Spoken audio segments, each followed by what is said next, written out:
Irmão, eu queria começar o nosso bate-papo hoje fazendo o seguinte. Eu cheguei esses dias em casa para minha refeição e você abriu uma live, eu tô dentro, né? Porque é a oportunidade sempre, oportunidade de aprendizado. E você estava numa live com mais 3 especialistas em treinamento. Ah, tá bom.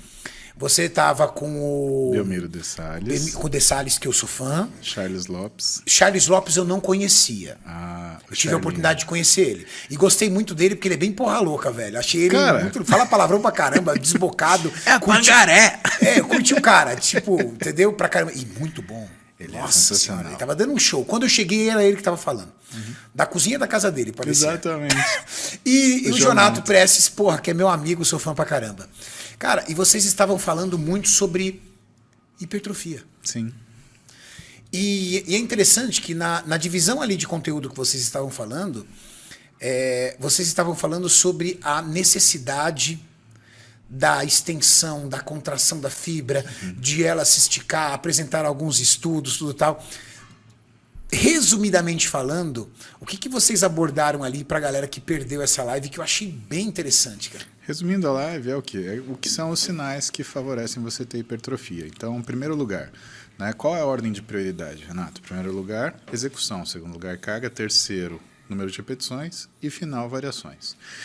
Segunda coisa... Isso é uma escala de prioridades. É uma escala de prioridade. Se você não tem uma boa execução, não adianta pôr carga. Se você não faz com uma carga razoável, não adianta pôr repetição. Vai fazer 40 repetições com um cotonete, cara, aquilo não vai fazer não vai ser um esforço. E quantas vezes você e eu, a gente já viu na academia a pessoa pegar um peso que pega porque é conveniente e ela tá fazendo assim, era só 15. Isso eu já cansei de ver, cara. Então, não, eu não quero pegar a regra da extensora, muito. O cara fica na extensora digitando no celular. Cara, eu já vi isso também. E eu falei, não é possível, cara. Como que a pessoa consegue? E assim, se você caminhar de trás para frente, né? Então, não adianta fazer repetição. Se não tem carga, não adianta pôr carga se você não tem execução boa, né? E realmente, né? Todo mundo olha um sujeito fazendo aquele leg press hiper pesado, mas que faz aquele movimento que não são 10 graus, né? Aquele leg press soluço. E acabou. E todo mundo percebe que aquilo não é uma coisa produtiva. Eu não vejo um cara gigantesco fazer aquilo. Pelo contrário, os caras grandes, eles chamam a atenção para execução e não para carga. Eventualmente, a gente olha um cara grande fazendo com muito peso, mas você percebe que aquilo é trabalho de anos, né, Renato? E lá na live vocês falaram sobre parcial.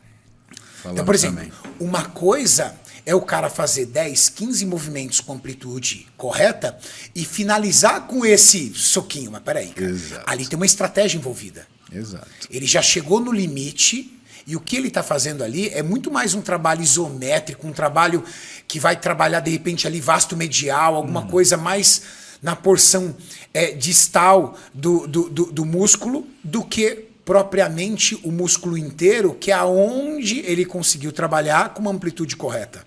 O que eles Vocês falaram sobre lá, parciais lá, foi bem legal, cara. Tanto que o Jonato, o Belmiro e o Charles falaram foi o seguinte, né, 2 coisas importantes sobre parciais. Primeiro, né, a parcial ela é tanto para aproveitar o restinho de força, quanto para você maximizar o esforço.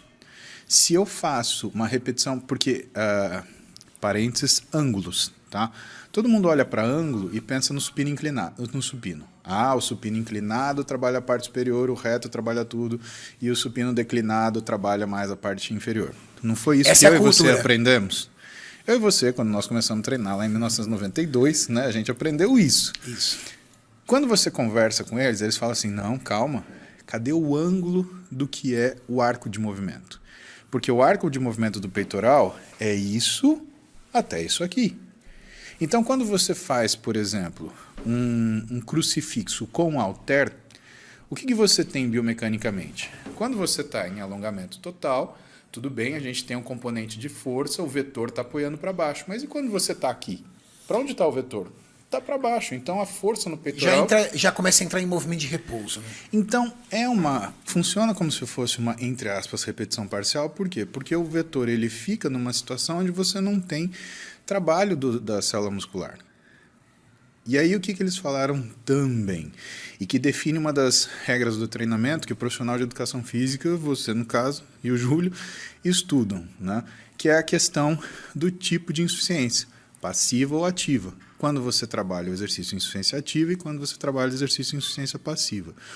Então, por exemplo, fazer aquele bíceps no banco inclinado.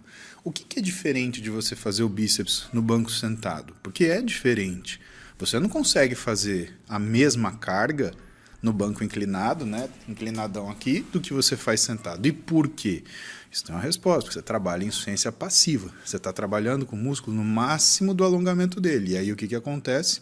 Você perde em força. Só que isso não quer dizer que você perca em tensão, porque a gente trabalha com tempo sob tensão. Vamos voltar para o bíceps.